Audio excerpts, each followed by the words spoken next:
Olá pessoal, tudo bem?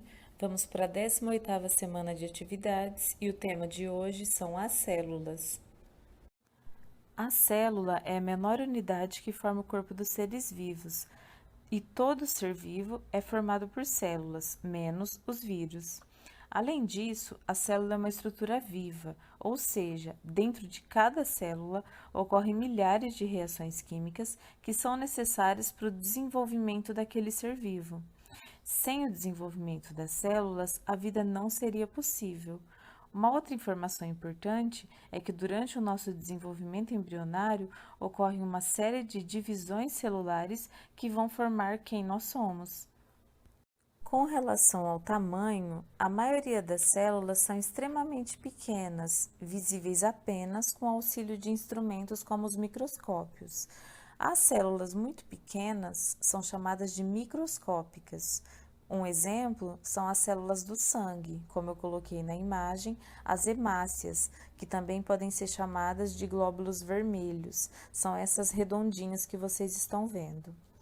Já as células que podem ser vistas a olho nu, ou seja, a gente não precisa de microscópio para enxergar elas, são chamadas de macroscópicas.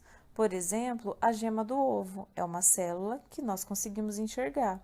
Um outro exemplo são os alvéolos da laranja, ou seja, aquelas bexiguinhas que quando a gente come, elas estouram na boca. Cada bexiguinha da laranja é uma célula dessa fruta. As células também podem possuir formatos diferentes, e muitas vezes esses formatos estão relacionados à função que a célula desempenha. Por exemplo, a hemácia, que é uma célula do sangue, ela tem esse formato arredondado porque isso facilita o transporte de oxigênio no sangue. Já o neurônio, que é uma célula nervosa, ele tem esse formato estrelado e alongado porque isso facilita a transmissão do impulso nervoso de um neurônio para o outro. Já as células da pele, elas têm esse formato cúbico porque isso facilita o encaixe de uma célula na outra na nossa pele. Já as células musculares, elas têm esse formato alongado porque isso facilita a contração e o relaxamento muscular. De acordo com a quantidade de células, os seres vivos podem ser classificados em dois tipos: unicelulares, quando eles apresentam uma única célula, por exemplo, as bactérias e os protozoários, ou pluricelulares ou multicelulares, quando eles apresentam duas ou mais células, por exemplo, nós, seres humanos, e as plantas. Os seres humanos possuem em média 10 trilhões de células. É lógico que todos os dias nós perdemos uma certa quantidade de células e novas são produzidas. Níveis de organização dos organismos pluricelulares. Essa imagem representa o desenvolvimento da célula até formar o organismo. Como eu já falei anteriormente, a célula é a unidade básica da vida, ou seja, é a menor unidade que forma um ser vivo. Quando essas células se unem, elas vão formar os tecidos. E no nosso corpo nós temos vários tipos diferentes de tecidos. Por exemplo, o tecido muscular é formado por células musculares. O tecido nervoso é formado por células nervosas, que são os neurônios. O tecido adiposo é formado por células de gordura, entre vários outros exemplos. O conjunto desses tecidos vai formar os órgãos. Então, por exemplo, o conjunto do tecido muscular vai formar órgãos como o coração, por exemplo, entre vários outros órgãos que nós temos no nosso corpo. O conjunto desses órgãos vai formar os sistemas. Por exemplo, nós temos o sistema nervoso, sistema respiratório, sistema cardiovascular, entre vários outros. E o conjunto de todos esses sistemas vai formar o organismo, que é quem nós somos. Então, só para finalizar, os níveis de organização são célula, que forma os tecidos formam os órgãos formam os sistemas e os sistemas formam os organismos.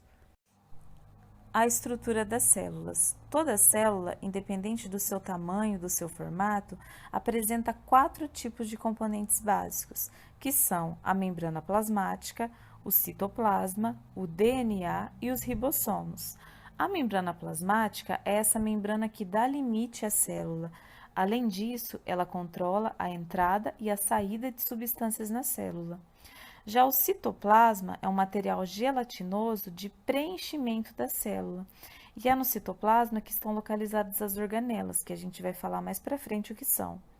O DNA é o material genético que é responsável pelo controle das atividades da célula. Além disso, ele também é responsável pelas nossas características físicas, como cor da pele, dos cabelos, dos olhos, altura, entre outras características passadas de pai para filho. Já os ribossomos, eles são responsáveis pela síntese, ou seja, pela produção de proteínas. Os tipos de células. Se a gente for levar em consideração o núcleo da célula, elas podem ser classificadas em dois tipos, procariontes e eucariontes. O que isso significa? Uma célula procarionte é aquela que o DNA não está protegido por um núcleo e dessa forma o DNA fica todo disperso, todo jogado, bagunçado no citoplasma.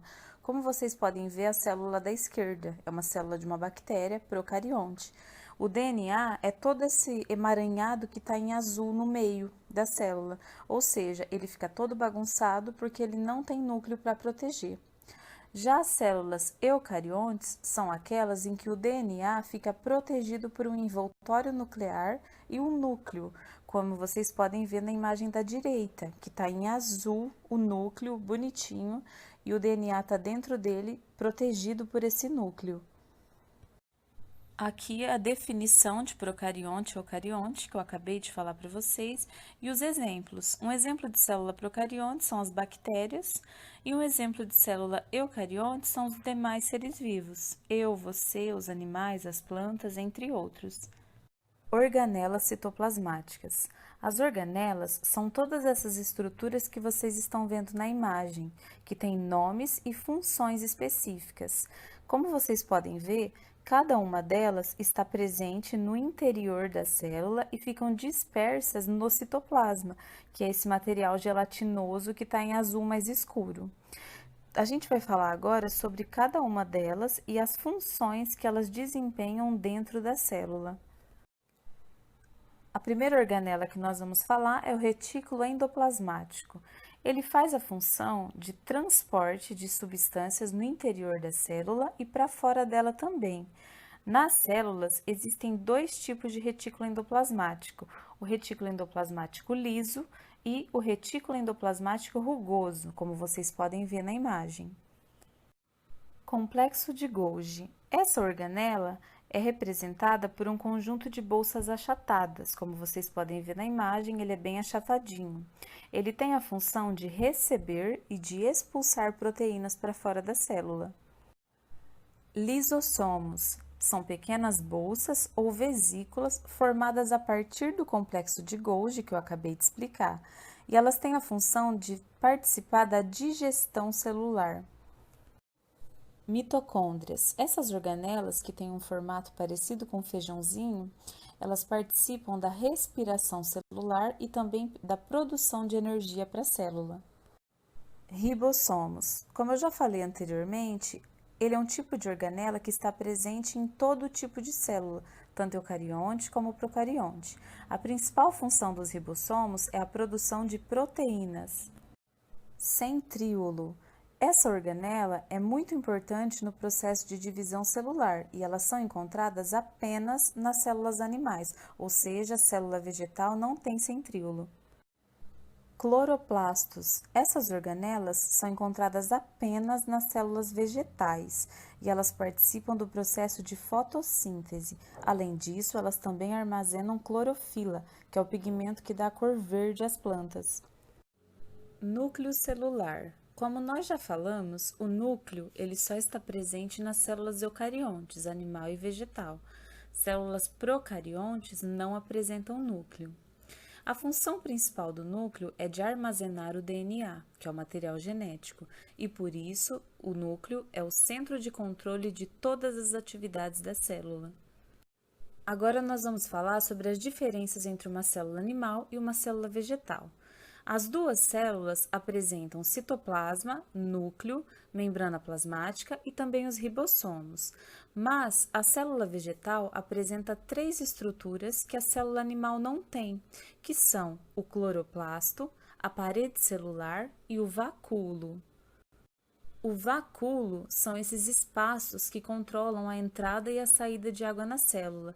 Como vocês podem ver na imagem, eles estão representados pela cor azul. Conforme eles ficam cheios de água, eles incham e aumentam de tamanho. Já os cloroplastos, nós já falamos sobre eles. Eles são responsáveis por armazenar a clorofila e participam da fotossíntese. E por último, a parede celular, que envolve e protege a célula. Ela é uma camada grossa e rica em celulose, que confere uma rigidez maior para a célula. Ela fica toda em volta da célula vegetal. Bom, pessoal, a nossa aula se encerra por hoje. Eu espero que vocês tenham gostado. Uma boa semana a todos e até a próxima!